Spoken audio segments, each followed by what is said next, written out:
Hello everyone, how are you doing? This is MD Tech here with another quick tutorial. In today's tutorial I'm going to show you guys how to resolve the Windows 10 error code 0xc000021a. So this error will typically occur if the client server runtime subsystems are corrupted or there's some issue with the WinLogon service as well. So we're going to go into how to hopefully resolve this problem without too much of a hassle.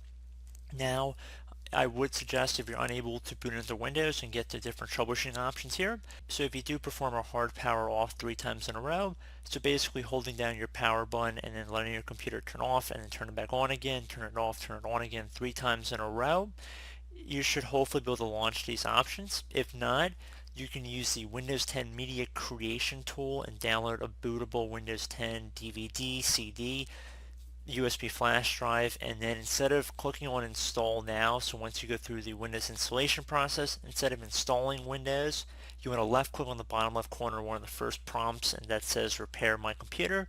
That'll launch troubleshooting options that we're going to be going through in this tutorial. So now that that's out of the way and we have choose an option on our screen, we're going to select troubleshoot, which will reset or your PC or see advanced options. You want to select advanced options again.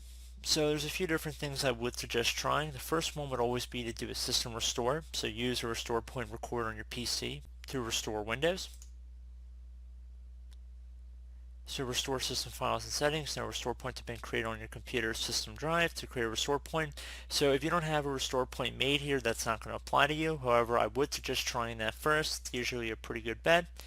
Now if that did not work, the next thing I would do, again going back to troubleshoot and then advanced options. Then you want to left click on command prompt.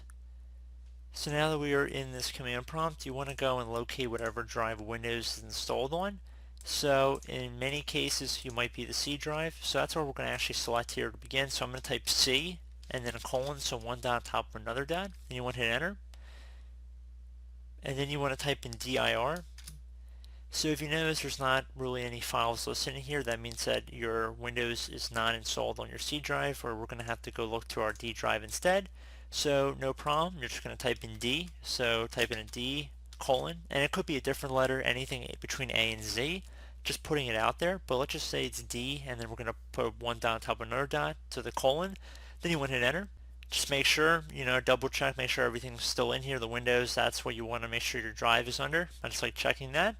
And now you want to type in SFC space /scannow. Scannow should be one word attached to the /. Then you want to hit enter. So we'll begin a system scan. This will take some time. It is going to verify the process here. So I am going to actually let this run here for a couple minutes. So please be patient. It shouldn't take very long though, I should admit.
So it might say Windows Resource Protection cannot perform the requested operation. There's a couple different reasons you might get that, but again, I would still try running an SFC scan now.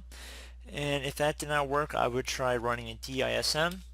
So I'd recommend typing in DISM space /online /cleanup -image space /restore health, all one word, so restore health attached to the /. Then you want to hit enter on your keyboard. So again, you might get an error on here, you might not. Even if you do not, I would still recommend trying it.